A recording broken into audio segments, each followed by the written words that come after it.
नमस्कार।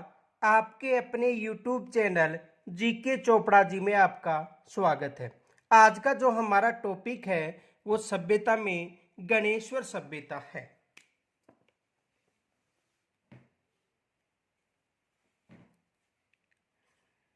गणेश्वर सभ्यता आज का जो हमारा टॉपिक है वो कौन सी सभ्यता है? गणेश्वर सभ्यता।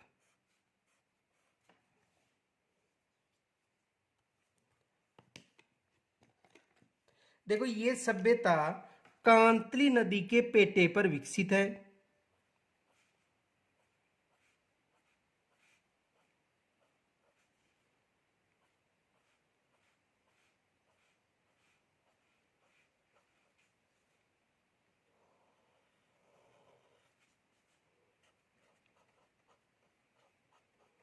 कांतली नदी, और कांतली नदी का जो उद्गम है वो होता है खंडेला की पहाड़ी से।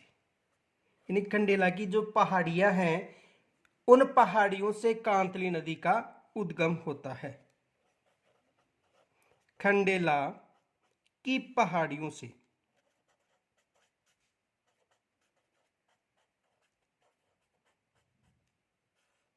खंडेला की पहाड़ियों से कांतली नदी का उद्गम होता है।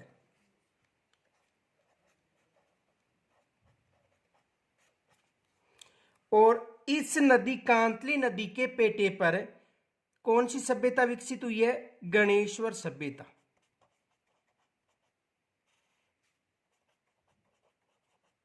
और गणेश्वर सभ्यता कहां पर विकसित है? नीम का थाना में।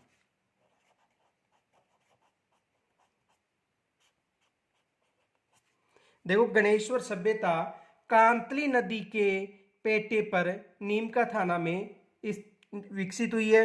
और नदी कौन सी है? कांतली नदी। देखो, इस सभ्यता का जो उत्खनन था वो रतन चंद्र अग्रवाल के द्वारा किया गया था। उत्खनन किनके द्वारा किया गया था?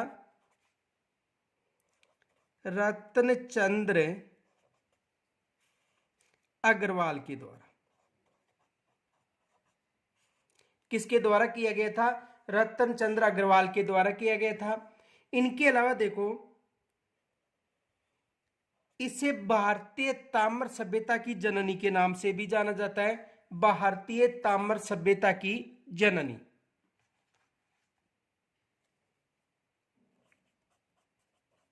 भारतीय ताम्र सभ्यता, ताम्र सभ्यता की जननी, यानी भारतीय ताम्र सभ्यता की जननी के नाम से भी इसे जाना जाता है। एग्जाम में ये भी अधिकतर प्रश्न पूछा जाता है कि ताम्र सभ्यता की जननी किसे कहा जाता है? तो गणेश्वर सभ्यता को ताम्र सभ्यता की जननी कहा जाता है। और यहाँ पर जो उत्खनन के दौरान जो सामग्रियां मिली हैं उनमें 99% ताम्र सामग्रियां मिली हैं।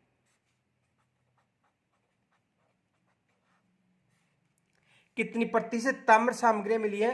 99% ताम्र सामग्रियां मिली है। और यहाँ का जो तांबा था वो हड़प्पा व मोहनजोदड़ो को भेजा जाता था। ये भी विशेष याद रखना।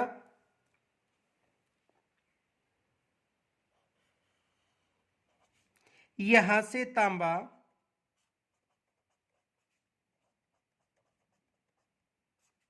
हड़प्पा व मोहनजोदड़ो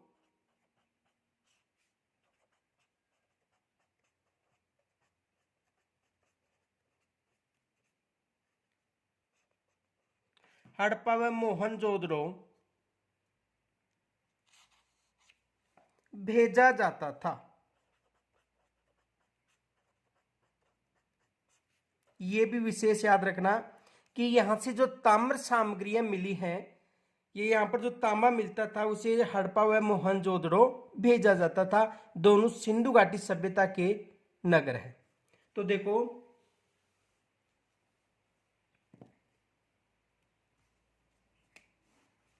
गणेश्वर सभ्यता, गणेश्वर सभ्यता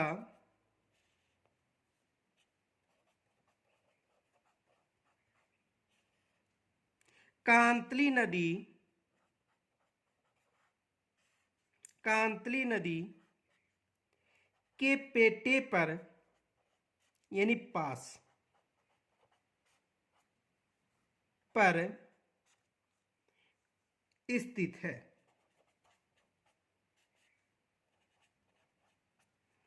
तो कांतली नदी के पेटे पर गणेश्वर सभ्यता विकसित है। आगे देखो, यह सभ्यता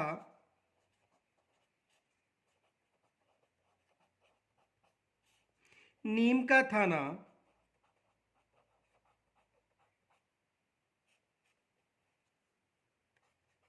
सीकर यानी सीकर में नीम का थाना में विकसित हुई है।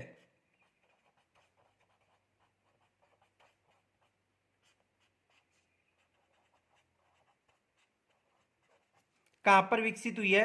नीम का थाना सीकर में यह सभ्यता विकसित हुई है। देखो एग्जाम में यहां से प्रश्न बनता है। प्रश्न क्या बनता है? क्वेश्चन देखो, गणेश्वर सभ्यता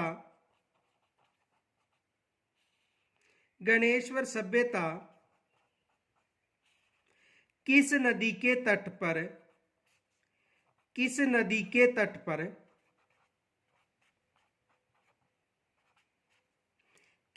के तट पर विकसित हुई है?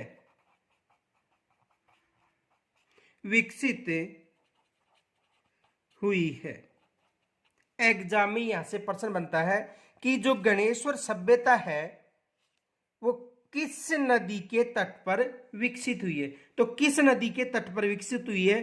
कांतली नदी के तट पर। कांतली नदी के तट पर एग्जाम में यहां से प्रश्न बनता है। आगे देखो,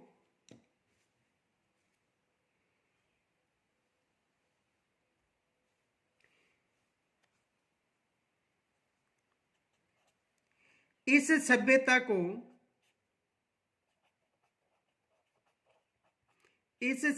को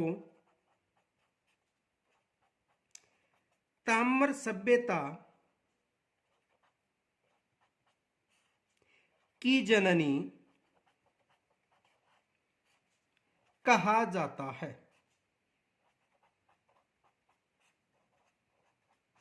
इस सभ्यता को ताम्र सभ्यता की जननी कहा जाता है। एग्जाम में यहां से भी प्रश्न बनता है। देखो क्या प्रश्न बनता है, क्वेश्चन देखो, भारतीय ताम्र सभ्यता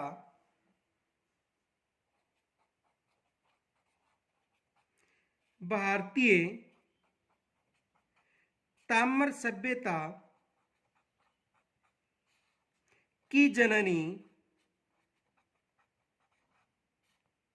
भारतीय ताम्र सभ्यता की जननी किसे कहा जाता है?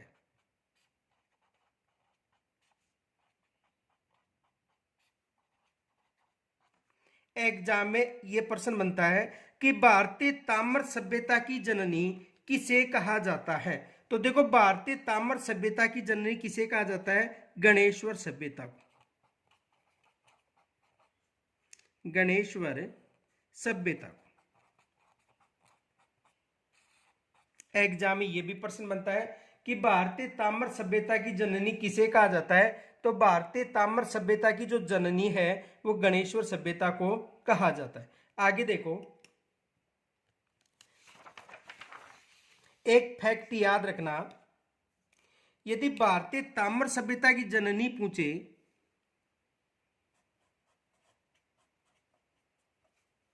भारतीय ताम्र सभ्यता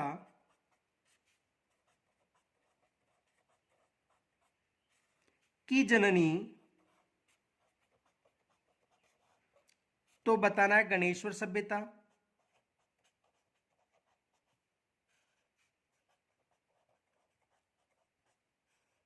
यदि ताम्र सभ्यता की या ताम्र नगरी पूछे ताम्र सभ्यता की नगरी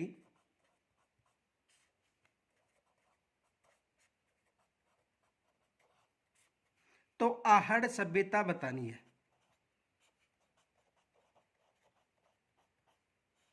और यदि ताम्र नगर पूछे तो खेतड़ी बताना है। और यदि ताम्र जिला पूछे तो झुंझुनू बताना है। ये विशेष याद रखना।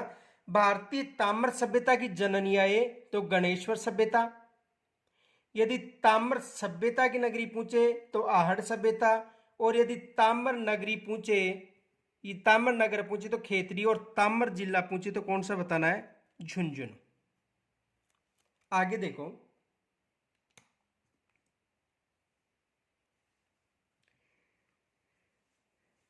इस सभ्यता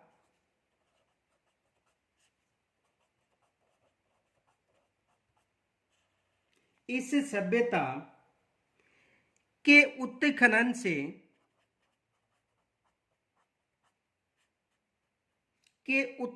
से ताम्रयुगीन उपकरण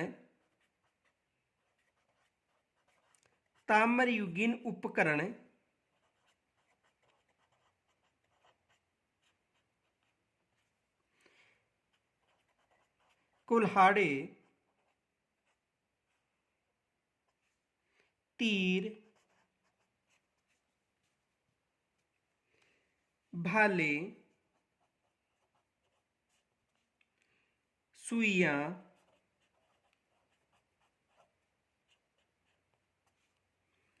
चूड़ियां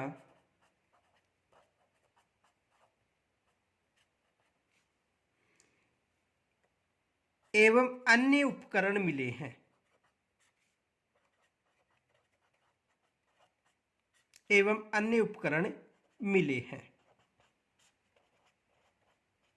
देखो, इस सभ्यता के उत्खनन से जो ताम्रयुगीन उपकरण हैं, जैसे कुल्हाड़े, तीर, भाले, सुइयां, चूड़ियां इत्यादि मिले हैं। अब देखो, इस सभ्यता के उत्खनन से भारत में किसी भी स्थान पर इस सभ्यता जितने तांबे के उपकरण नहीं मिले। ये विशेष याद रखना। तो देखो, नोट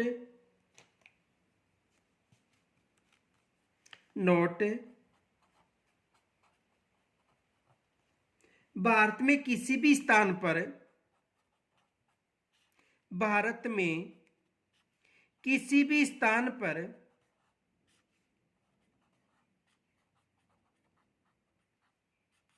भारत में किसी भी स्थान पर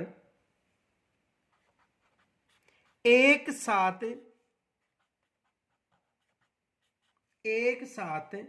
इतने ताम्र उपकरण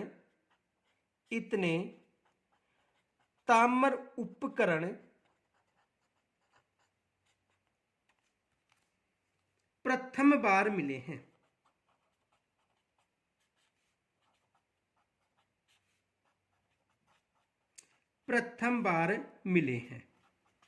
यानी भारत के किसी भी स्थान पर उत्खनन के दौरान जो ताम्र सामग्रियां मिली हैं, उनमें सर्वाधिक एक ही स्थान पर इतनी ताम्र सामग्रियां कहां पर मिली है? गणेश्वर सभ्यता में। अब देखो, इनमें मछली पकड़ने के कांटे भी मिले हैं, फरसे मिले हैं, बाण आदि उपकरण तथा ताम्र आभूषण मिले हैं। तो देखो, यहां पर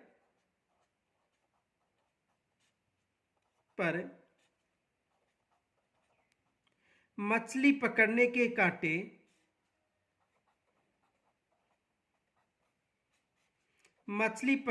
कांटे, फरसे, बाण व अन्य ताम्र उपकरण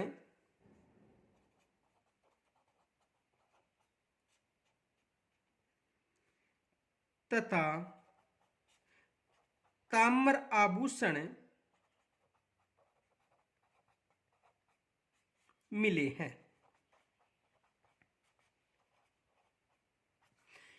तो देखो यहां पर जो मछली पकड़ने के कांटे, फरसे, बाण व अन्य ताम्र उपकरण व ताम्र आभूषण मिले हैं। किस सभ्यता में? गणेश्वर सभ्यता में। अब देखो यहां से एग्जाम में प्रश्न बनता, देखो एग्जाम में 2-3 बार प्रश्न बन चुका है। किस सभ्यता से, किस सभ्यता से मछली पकड़ने के, मछली पकड़ने के कांटे मिले हैं? ये एग्जाम में प्रश्न आ चुका है। तो किस सभ्यता से मछली पकड़ने के कांटे मिले हैं? गणेश्वर सभ्यता से। गणेश्वर सभ्यता से, यानी मछली पकड़ने के कांटे किस सभ्यता से मिले हैं? गणेश्वर सभ्यता से। अब देखो इनके अलावा ये फैक्ट याद रखना,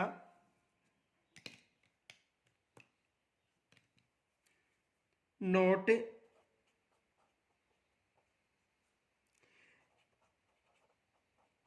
मछली पकड़ने की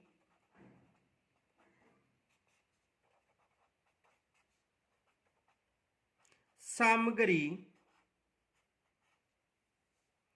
कालीबंगा सभ्यता में भी मिली है। कालीबंगा सभ्यता में भी मिली है। यह फैक्ट विशेष याद रखना कि जो मछली पकड़ने की जो सामग्री है वो कालीबंगा में भी मिली है। इनके अलावा देखो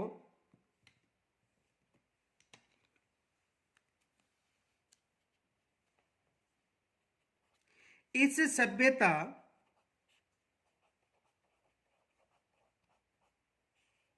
से प्राप्त सामग्रियों में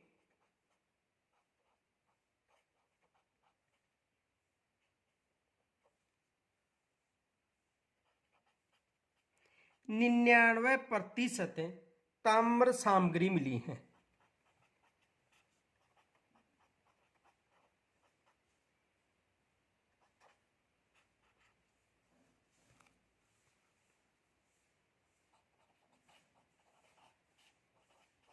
यानी यहां पर जो ताम्र सामग्रियां मिली हैं उनमें से जो यहाँ इस सभ्यता से जो सामग्रियां मिली हैं, यानी इस सभ्यता से जो भी सामग्री मिली है उनमें 99% ताम्र सामग्री मिली है। देखो एग्जाम में यहां से प्रश्न क्या बन सकता है,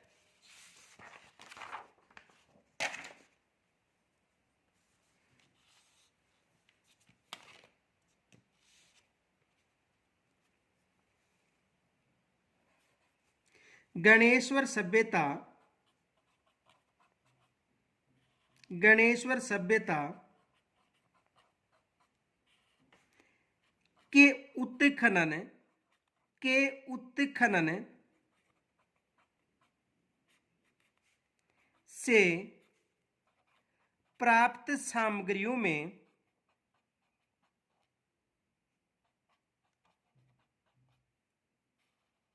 में सर्वाधिक किस धातु की,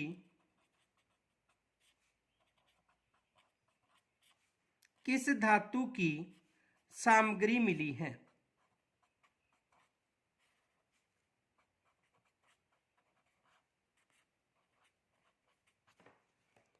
देखो एग्जाम में ये प्रश्न आ सकता है कि गणेश्वर सभ्यता है उसमें उत्खनन से प्राप्त सामग्रियों में सर्वाधिक किस धातु की सामग्री मिली है? तो देखो यहां पर जो सामग्रियां मिली हैं उनमें 99% ताम्र सामग्रियां मिली हैं, ये भी याद रखना। 99% ताम्र सामग्री।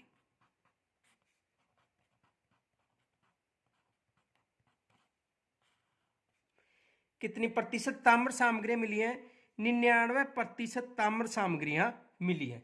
एग्जाम में ये भी प्रश्न बन सकता है, तो यहाँ पर विशेष याद रखना कि 99% यहाँ पर ताम्र सामग्रियां मिली। अब देखो यहाँ पर जो तांबे के जो धातु मिले हैं उनमें किसी भी मिश्रण का उल्लेख नहीं मिलता है। इससे यह अनुमान लगाया जाता है कि उस समय किसी अन्य धातु का मनुष्य या मानव को पता नहीं था। तो देखो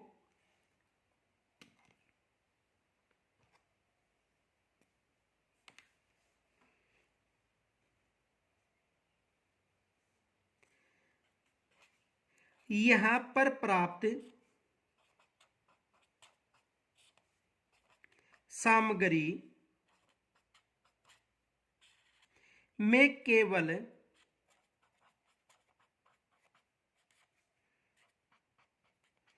ताम्र सामग्री ही मिली है।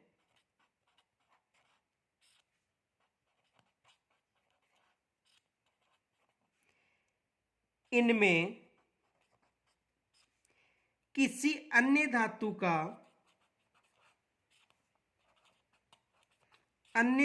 का मिश्रण नहीं मिला है।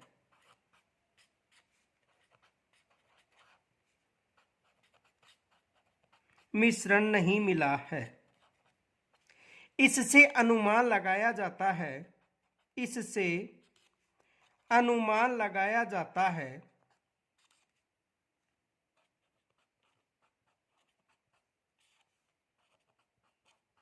अनुमान लगाया जाता है कि उस समय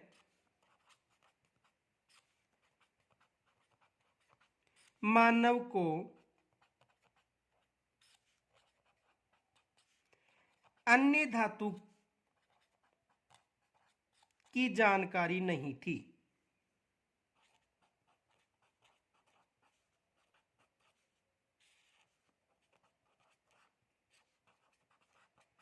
यानी इससे यह अनुमान लगाया जाता है कि उस समय मानव को अन्य सामग्रियों की जानकारी नहीं थी। ये विशेष याद रखना। इनके अलावा पास में जो खेतड़ी में तांबे की खाने से तांबे प्राप्त के उपकरण मिले हैं, और यहाँ का जो तांबा था पाकिस्तान, हरियाणा, पंजाब को भी निर्यात किया जाता था। तो देखो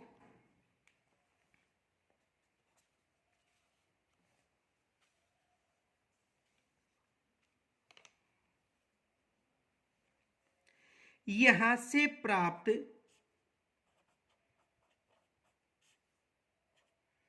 तांबा हड़प्पा, मोहनजोदड़ो,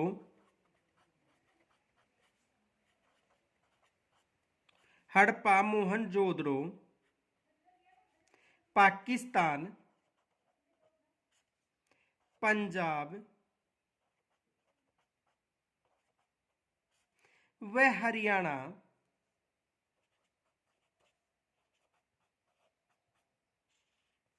को निर्यात होता था।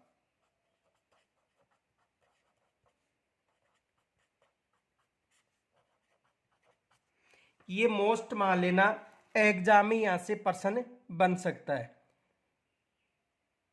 यानी जो खेतड़ी से तांबा प्राप्त होता था, यानी इस सभ्यता से और गणेश्वर सभ्यता से, तो यहां से जो तांबा था वो हड़प्पा, मोहनजोदड़ो, पाकिस्तान, पंजाब व हरियाणा को निर्यात होता था। इनके अलावा देखो ये जो सभ्यता है पूर्व हड़प्पा कालीन ताम्र युगीन सभ्यता है, जो लगभग 2800 वर्ष पूर्व विकसित हुई थी। तो देखो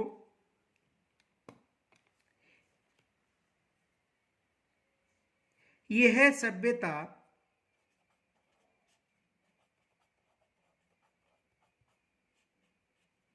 पूर्व हड़प्पा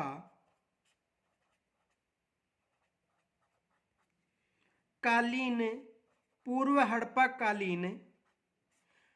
ताम्र युगीन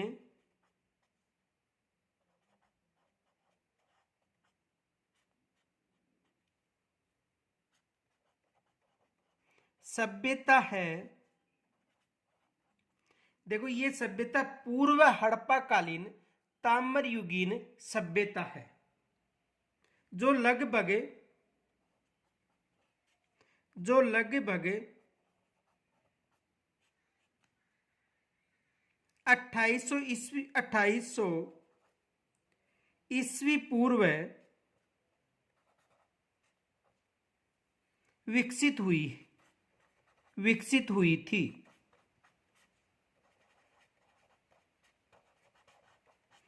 यानी ये जो सभ्यता है पूर्व हड़प्पाकालीन सभ्यता है और जो लगभग 2800 वर्ष पूर्व विकसित हुई थी। एग्जाम में यहां से प्रश्न बनता है। देखो प्रश्न क्या आता है, क्वेश्चन देखो, गणेश्वर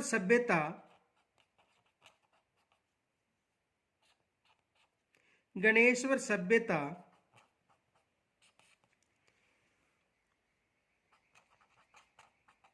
कितने वर्ष प्राचीन है?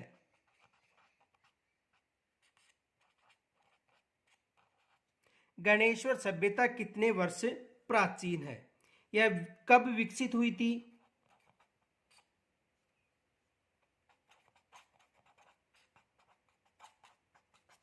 तो देखो लगभग 2800 ईस्वी पूर्व, लगभग 2800 ईस्वी पूर्व विकसित हुई थी। एग्जाम में यहां से प्रश्न बन सकता है। इनके अलावा देखो इस सभ्यता की जो उत्खनन कार्य था वो रतन चंद्र अग्रवाल और श्री विजय कुमार के निर्देशन में 1977-78 में किया गया था। तो देखो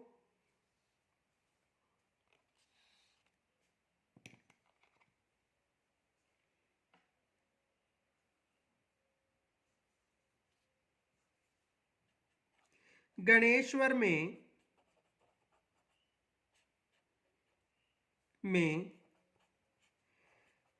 श्री रतन चंद्र अग्रवाल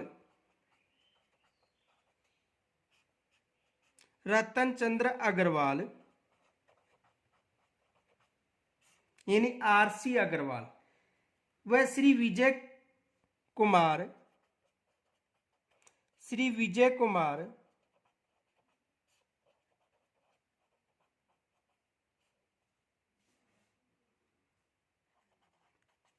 के निर्देशन में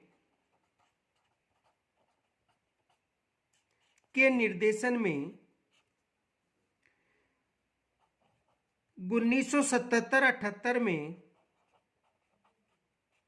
उत्खनन कार्य हुआ था।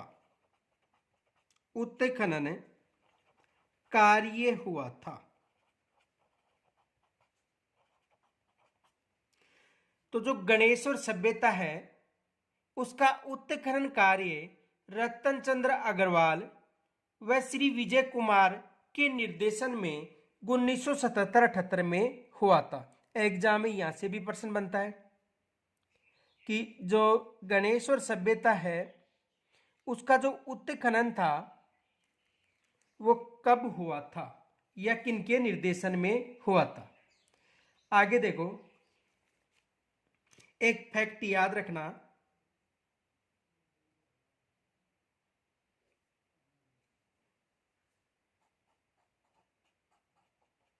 नोट,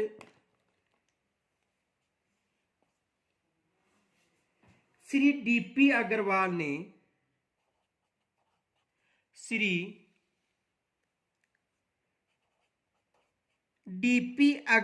ने ये फैक्ट याद रखना एग्जाम में आ सकता है। श्री डीपी अग्रवाल ने कार्बन डेटिंग प्रणाली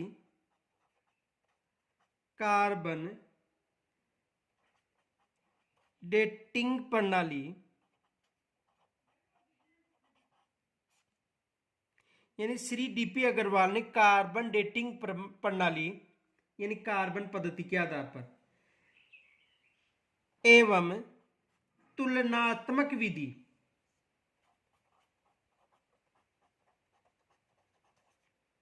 देखो एक तो कार्बन डेटिंग प्रणाली या कार्बन डेटिंग विधि या तुलनात्मक अध्ययन के आधार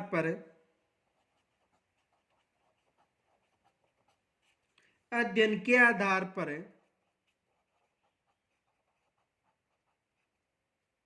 पर यह सभ्यता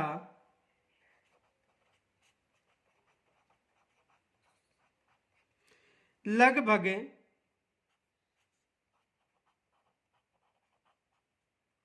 2800 वर्ष ईसा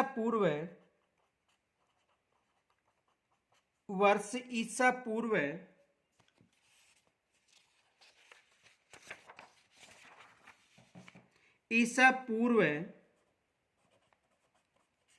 निर्धारित की है।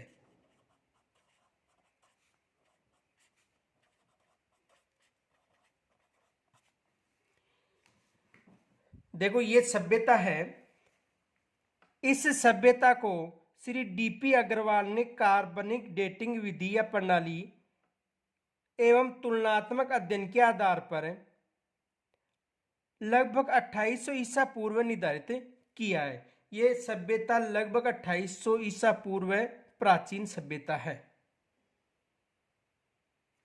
आगे देखो,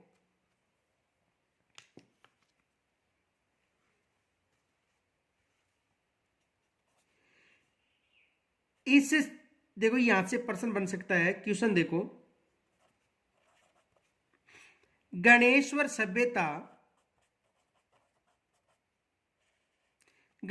सभ्यता का उत्खनन कार्य किनके द्वारा किया गया है?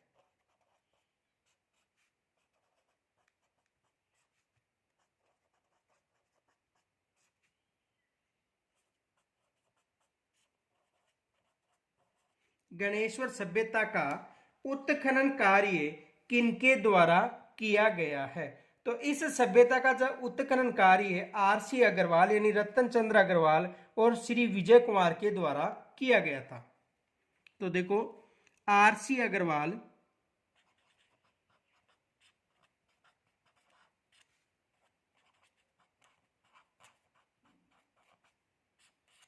व श्री विजय कुमार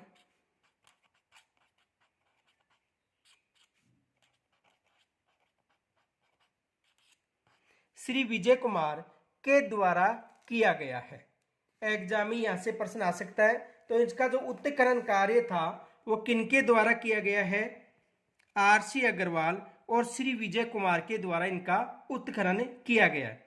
अब देखो, जो गणेश्वर सभ्यता से उत्खनन ताम्र जो सामग्रियां मिली हैं वो लघु पाषाण उपकरण भी प्राप्त हुए, यानी यहाँ पर जो सामग्रियां मिली हैं उनमें लघु पाषाण उपकरण भी प्राप्त हुए, ये भी विशेष याद रखना। तो देखो इस सभ्यता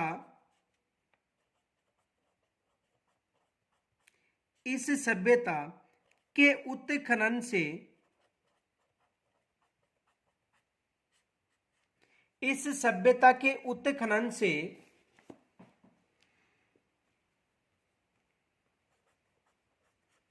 लघु पाषाण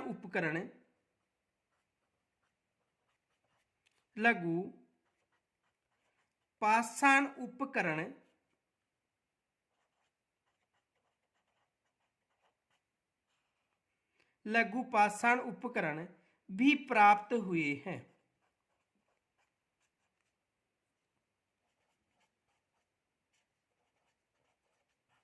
यानी इस सभ्यता से जो उत्खनन से जो सामग्रियां मिली हैं उनमें लघु पाषाण उपकरण भी प्राप्त हुए हैं। ये भी मोस्ट मान लेना।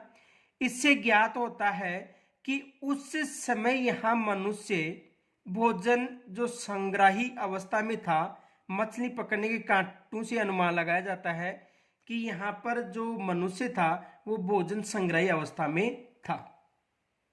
यानी यहाँ पर जो मनुष्य उस समय था वो किस अवस्था में था? भोजन संग्राही अवस्था में था। ये भी विशेष याद रखना। अब यहां से जो उत्खनन से जो सामग्रियां मिली हैं उनमें अधिकतर जो सामग्रियां हैं वो ताम्र सामग्रियां मिली है। ये भी याद रखना कि जो गणेश्वर सभ्यता है उसके उत्खनन से जो भी सामग्रियां मिली हैं अधिकतर कौन सी सामग्रियां मिली है? ताम्र सामग्रियां। कितनी प्रतिशत ताम्र सामग्रियां मिली है? 99% ताम्र सामग्रियां मिली है। तो देखो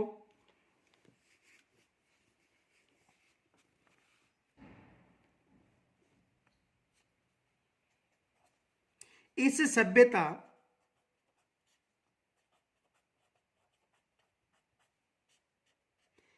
सभ्यता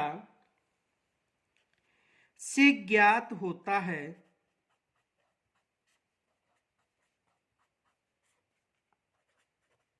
कि यहाँ के लोग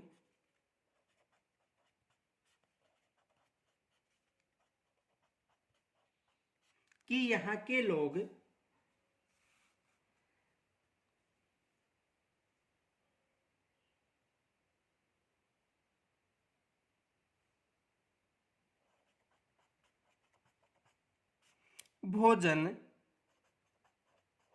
संग्राही थे। यानी यहाँ के जो लोग हैं वो भोजन संग्राही थे, यानी भोजन एकत्रित करते थे।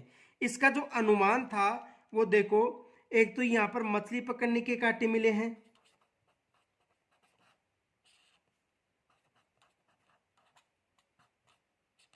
मछली पकड़ने के कांटे मिले हैं। इनसे भी ये अनुमान लगाया जाता है कि यहाँ के जो लोग थे वो भोजन संग्राही थे।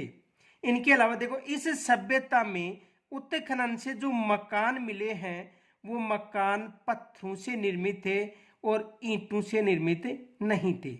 ये भी विशेष याद रखना। तो देखो यहां पर उत्खनन के द्वारा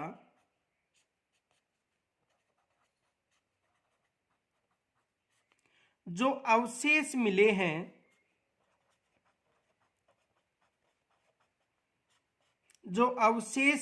हैं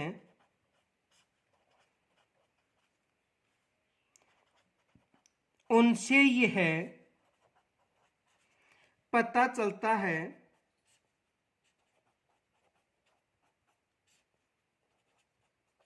कि मकान बनाने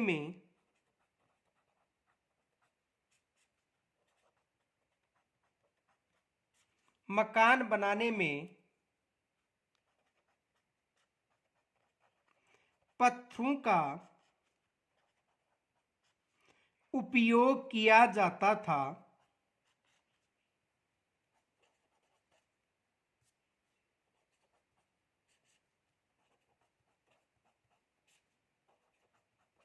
किनका उपयोग किया जाता था? पत्थरों का उपयोग किया जाता था। और उत्खनन के द्वारा यहाँ ईंटों के कोई भी प्रमाण नहीं मिले हैं। ये भी फैक्ट याद रखना, नोट।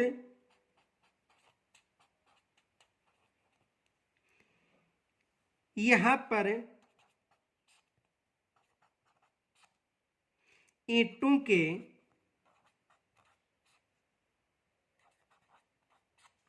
उपयोग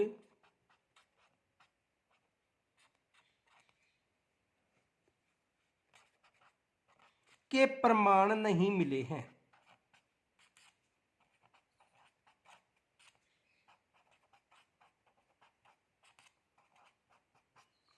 देखो इस सभ्यता में उत्खनन के दौरान जो भी मकानों के अवशेष मिले हैं उनसे यह अनुमान लगाया जाता है कि यहाँ पर ईंटों का तो उपयोग होता नहीं था, केवल किनका उपयोग होता था? पत्थरों का उपयोग होता था। ये विशेष याद रखना कि एग्जाम में प्रश्न बन सकता है कि जो गणेश्वर सभ्यता है वहां पर उत्खनन के दौरान जो भवनों के निर्माण में उपयोग लिए जाते थे, तो भवनों के निर्माण में केवल पत्थरों का उपयोग होता था, ईंटों का उपयोग नहीं होता था। एक फैक्ट याद रखना, ईंटों का जो निर्माण मकानों में, देखो नोट, ईंटों द्वारा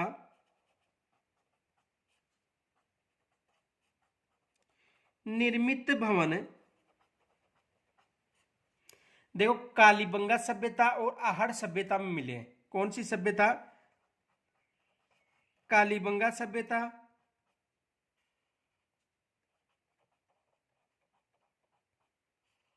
व आहड़ सभ्यता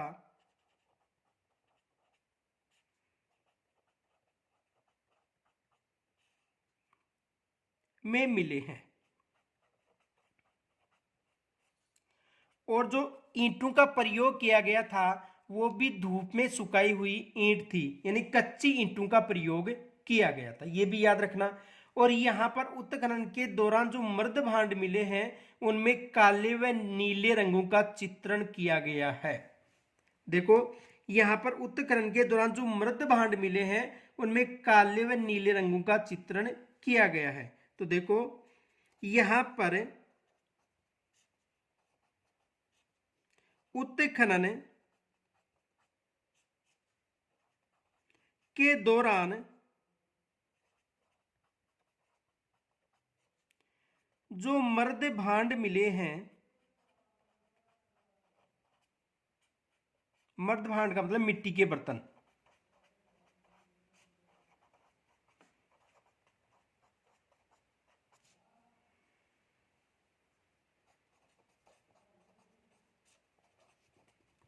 उन पर यानी काले व नीले रंगों का चित्रण, ये याद रखना, काले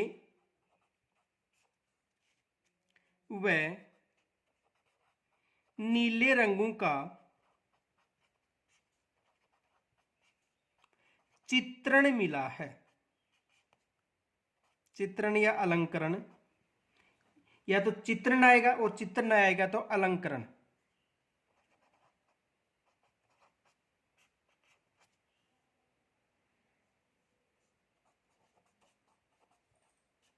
मिले हैं।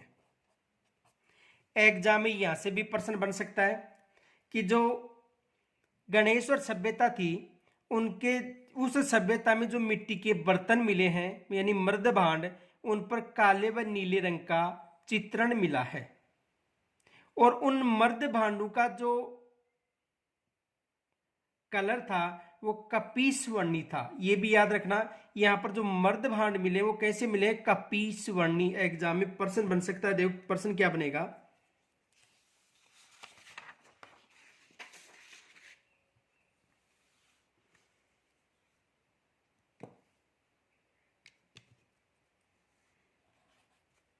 गणेश्वर सभ्यता में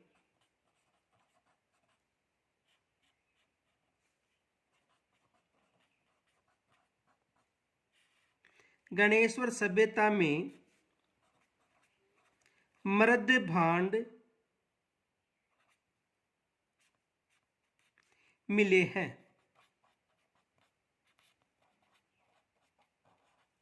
यानी गणेश्वर सभ्यता में जो मृद भांड है वो मिले हैं। एग्जाम में प्रश्न आ सकता है। तो गणेश्वर सभ्यता में जो मृद भांड मिले हैं वो कैसे मिले? कृषप वर्णी या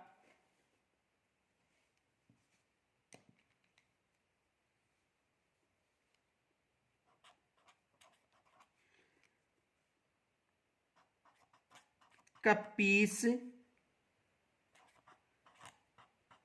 वर्णी।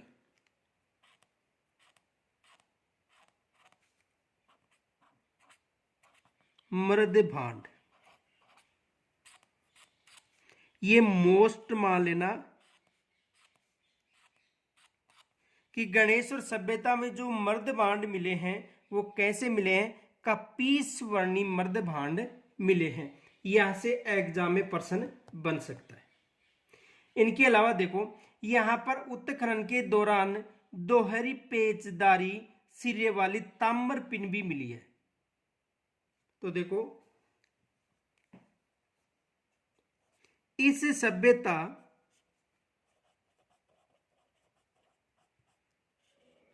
के उत्खनन से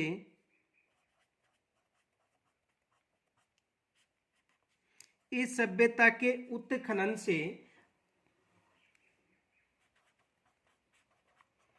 दोहरी पेचदार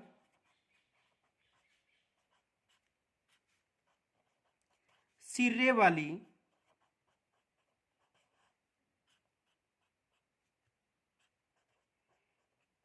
ताम्र पिन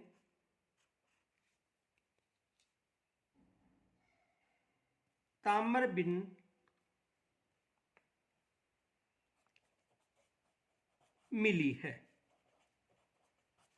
देखो यहां पर उत्खनन के दौरान जो दोहरी पेचदार वाली सिरे वाली ताम्र पिन मिली है, यानी तांबे की पिन मिली, ये विशेष याद रखना।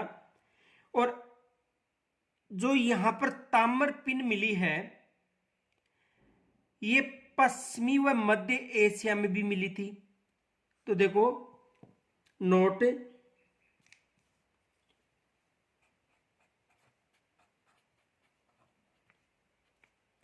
इस प्रकार की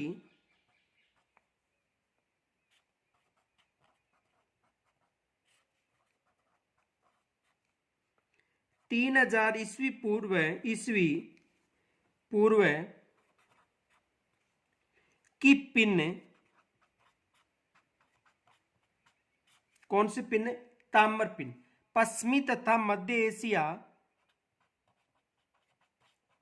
पश्चिमी तथा मध्य एशिया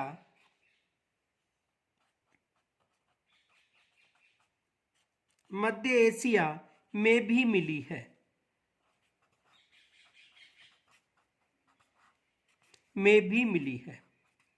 यानी इस प्रकार की जो पिन है वो 300 ईस्वी पूर्व की जो पश्चिमी व मध्य एशिया है वहां पर भी मिली है। तो इनसे अनुमान लगाया जाता है कि गणेश्वर से इन पिनों का निर्यात वहां पर किया जाता होगा।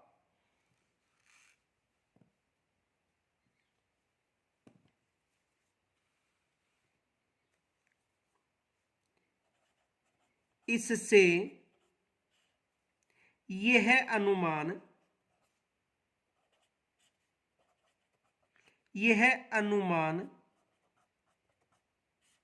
लगाया जाता है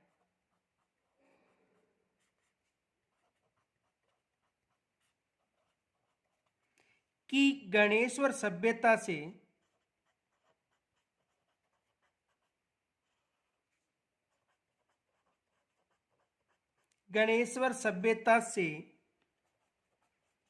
वहां निर्यात किया जाता होगा, वहां पर निर्यात किया जाता होगा।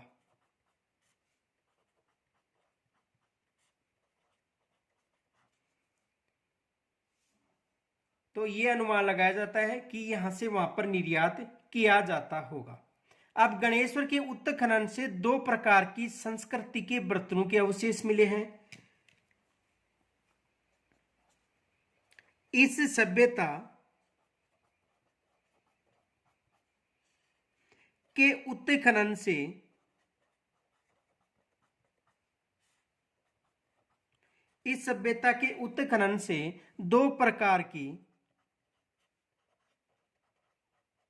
दो प्रकार की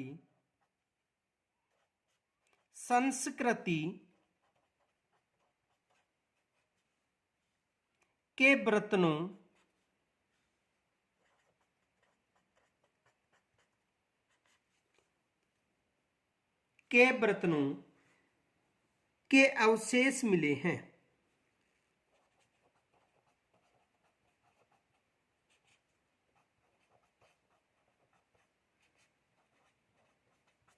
देखो इस सभ्यता के उत्खनन से 2 प्रकार की जो संस्कृति के बर्तनों के अवशेष मिले हैं। देखो पहला है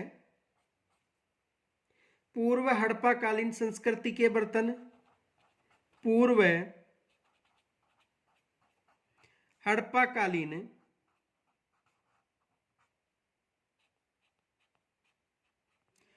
संस्कृति के बर्तन,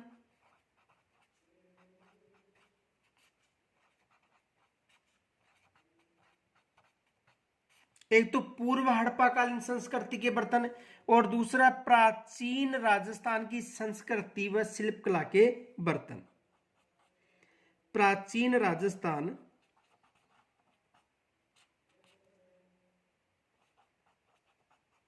प्राचीन राजस्थान की संस्कृति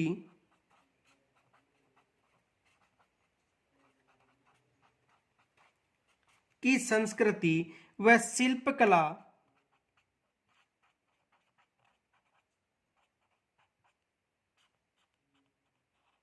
के बर्तन। ये याद रखना, एग्जाम में यहां से प्रश्न बन सकता है। इनके अलावा देखो यहां पर जो बर्तन मिले हैं, चौरस, चक्रीय व छल्लेदार के आकार के बर्तन मिले हैं। यहां पर जो मुख्य बर्तन थे वो मुख्यतः 6 प्रकार के थे। तो देखो, नोट, ये सभी बर्तन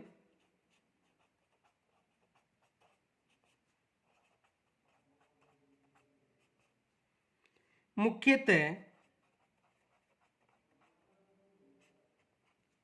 6 प्रकार के थे। कितने प्रकार थे? 6 प्रकार। देखो 6 कौन कौन से थे? एक, संग्रहण के मर्तबान,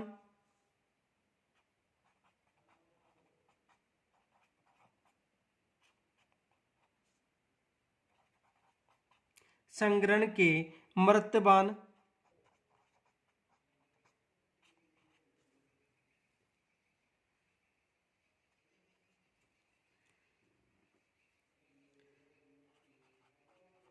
कलश, तसले,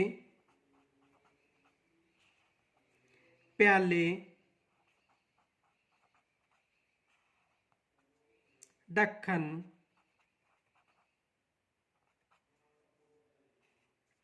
एवं हांडी, जिसे मटका बोलते हैं।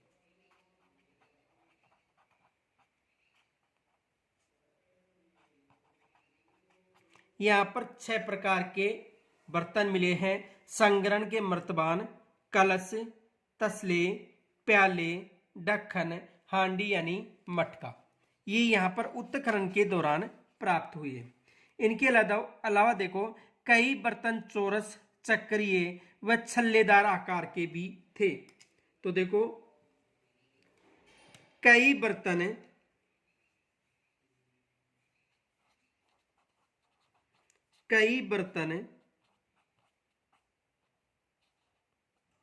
चौरस,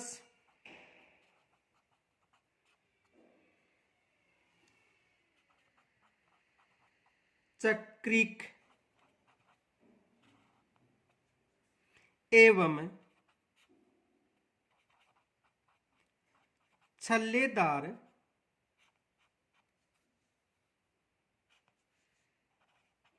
आकार के थे। देखो कई बर्तन चौरस, चक्रिक व छल्लेदार आकार के थे। एग्जाम में यहां से प्रश्न पूछा गया था कि मिट्टी के छल्लेदार बर्तन केवल गणेश्वर सभ्यता में प्राप्त हुए हैं। तो प्रश्न पूछा गया था कि मिट्टी के छल्लेदार बर्तन कहां पर मिले हैं। तो ये याद रखना। देखो नोट, मिट्टी के छल्लेदार बर्तन केवल गणेश्वर सभ्यता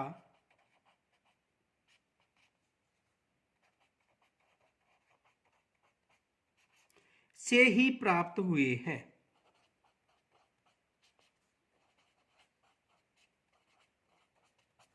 ये विशेष याद रखना कि जो मिट्टी के छल्लेदार बर्तन हैं केवल गणेश्वर सभ्यता से ही मिले हैं।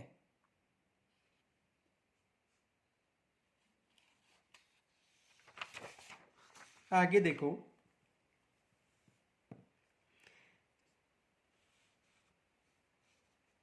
इस सभ्यता के लोग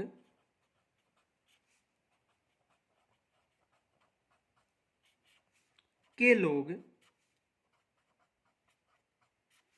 शाकाहारी के साथ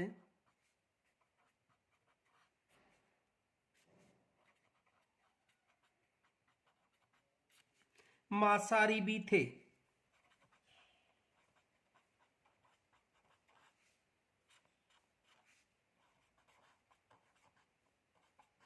यानी इस सभ्यता के जो लोग हैं शाकाहारी के साथ साथ मांसाहारी भी थे।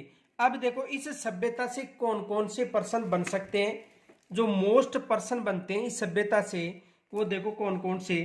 पहला पर्सन बनता है कि ताम्र सभ्यता की जननी किस सभ्यता को कहा जाता है, तो देखो जो मोस्ट एग्जाम में पर्सन बनते हैं, पहला भारतीय ताम्र सभ्यता, भारतीय ताम्र सभ्यता की जननी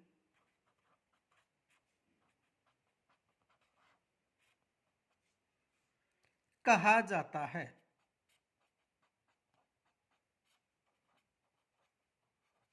भारतीय ताम्र सभ्यता की जननी कहा जाता है, तो किसे कहा जाता है, गणेश्वर को।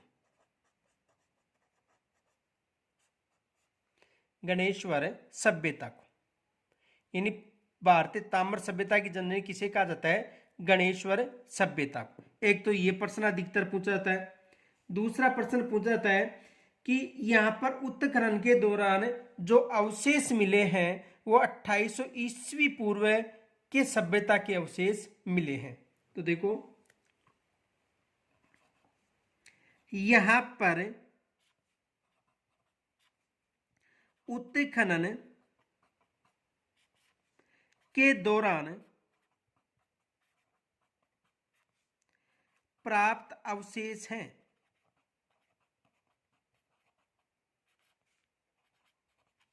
तो यहां पर उत्खनन के दौरान जो अवशेष प्राप्त हुए हैं वो 2800 ईस्वी पूर्व के बताए जाते हैं।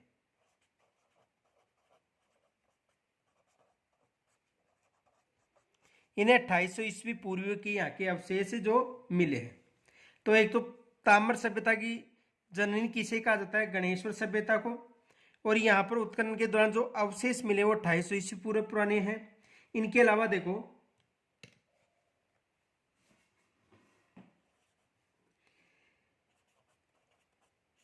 यहां पर यानी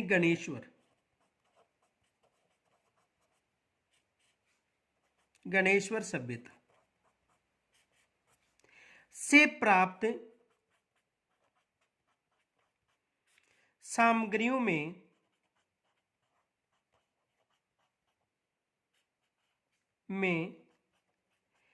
किस धातु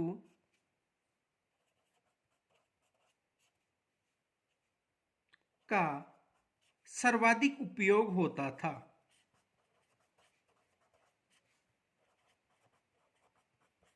सर्वाधिक उपयोग होता था। देखो यहां पर यानी गणेश्वर सभ्यता से जो प्राप्त सामग्रियां हैं उनमें जो सर्वाधिक सामग्रियां थी, यानी उनमें सर्वाधिक जो सामग्रियों का उपयोग यानी 99% ताम्र सामग्री मिली है। ये मोस्ट मान लेना कि यहाँ पर उत्खनन के दौरान जो बर्तन या सामग्रियां मिली हैं उनमें 99% ताम्र सामग्री या ताम्र उपकरण मिले हैं। ताम्र सामग्री या ताम्र उपकरण मिले हैं। एग्जाम में यहां से भी प्रश्न बन सकता है। अब देखो यहां से जो मिट्टी के बर्तन प्राप्त हुए हैं उन्हें क्रपस वर्णी मृद पात्र भी कहते हैं। तो देखो ये मोस्ट मान लेना फैक्ट जो अब लिखा रहा हूं नोट, ये मोस्ट फैक्ट मान लेना। यहां से जो मिट्टी के बर्तन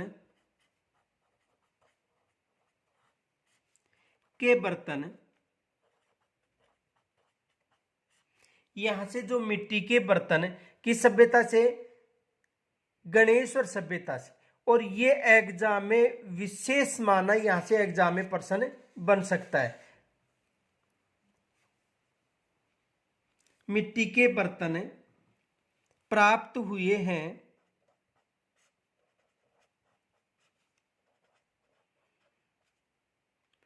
उन्हें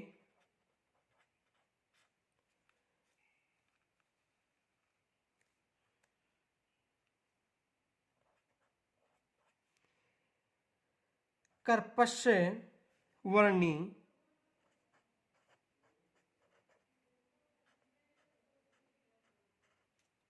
कर्पश वर्णी, देखो ये विशेष याद रखना, एग्जाम में यहां से प्रश्न बन सकता है। विशेष याद रखना, यहां से एग्जाम में प्रश्न बन सकता है। यहां से जो मिट्टी के बर्तन प्राप्त हुए हैं उन्हें कर्पश वर्णी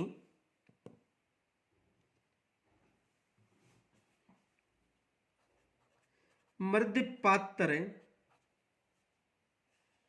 कहते हैं।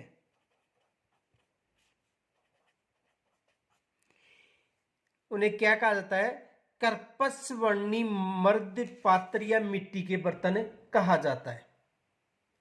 एग्जाम में यहां से प्रश्न बनने की संभावना है। आगे देखो, इन बर्तनों पर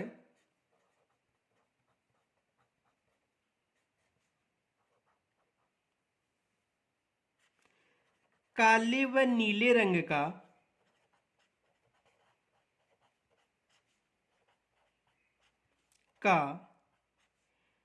चित्रण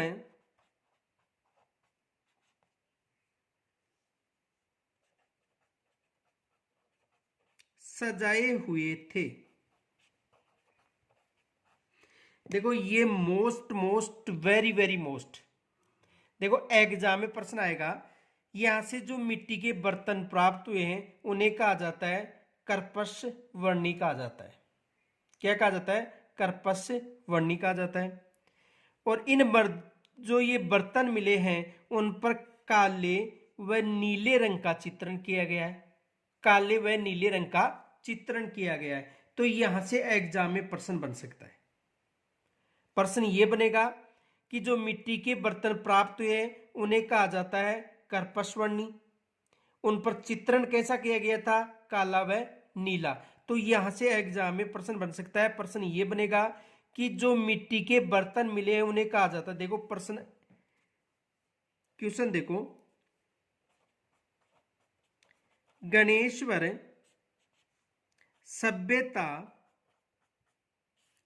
से जो मिट्टी के बर्तन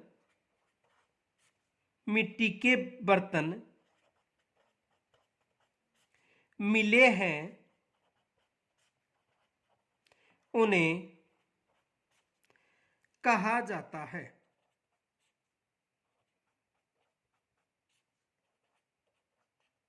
उन्हें कहा जाता है।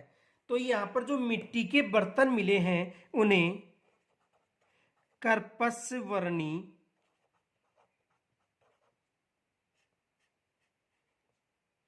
कहा जाता है। देखो पीछे भी समझाया था, इधर देखो, कपीस वर्णी या कर्पस वर्णी, गणेश्वर सभ्यता से मर्द भांड मिले हैं। कौन से? कपीस या कर्पस वर्णी मर्द भांड। तो ये मोस्ट मान लेना। तो देखो यहां से जो मिट्टी के बर्तन मिले हैं कर्पस वर्णी या कपीस वर्णी मिले हैं। अब देखो यह एग्जाम में आ सकता है। देखो क्वेश्चन दूसरा ये भी बन सकता है, गणेश्वर सभ्यता से जो मिट्टी के बर्तन मिले हैं उन्हें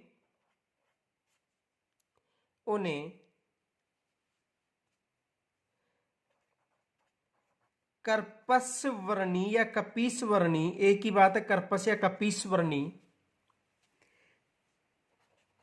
मर्द पात्र कहते हैं।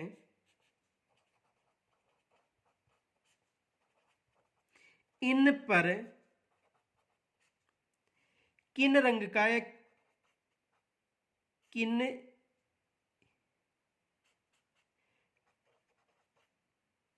किस रंग का चित्रण किया है, इन पर किस रंग का चित्रण किया है।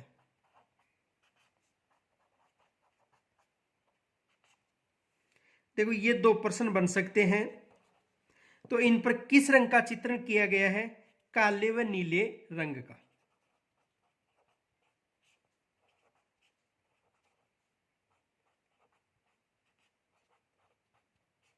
देखो काले व नीले रंग का। तो एग्जाम में ये प्रश्न दोनों यानी ये मोस्ट मान लेना कि यहाँ पर जो मिट्टी के बर्तन प्राप्त हुए हैं उन्हें कपीस वर्णी या कर्पस वर्णी, एक ही बात है, कपीस वर्णी या कर्पस वर्णी पात्र कहा जाता है। और इन बर्तनों पर काले व नीले रंगों का चित्रण किया गया है। तो एग्जाम में यहां से प्रश्न बन सकता है। या दूसरा प्रश्न बन सकता है, देखो गणेश्वर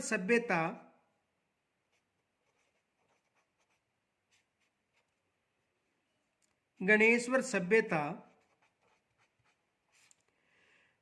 से प्राप्त तांबा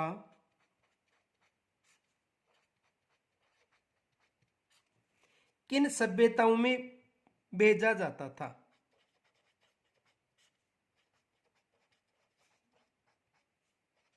किन सभ्यताओं या क्षेत्र में भेजा गया था।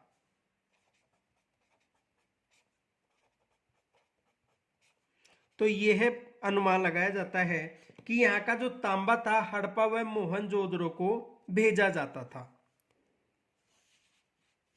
हड़प्पा व मोहनजोदड़ो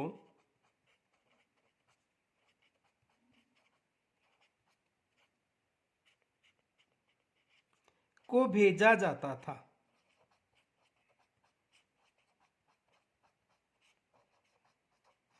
यानी यहां पर जो तांबा प्राप्त हुआ था वो मोहनजोदड़ो व हड़प्पा को भेजा जाता था। ये दोनों सभ्यता सिंधु घाटी सभ्यता है। तो ये विशेष याद रखना। तो ये एग्जाम में प्रश्न बन सकते हैं। यानी कहने का मतलब भारतीय ताम्र सभ्यता की जननी कहा जाता है गणेश्वर सभ्यता को। यहाँ पर उत्खनन के दौरान जो अवशेष मिले हैं वो 2800 ईस्वी पूर्व के मिले हैं। यहाँ पर जो गणेश्वर सभ्यता से जो ताम्र सामग्रियां मिली हैं, जो उपकरण मिले हैं, ताम्र सामग्री या उपकरण 99% ताम्र उपकरण मिले हैं।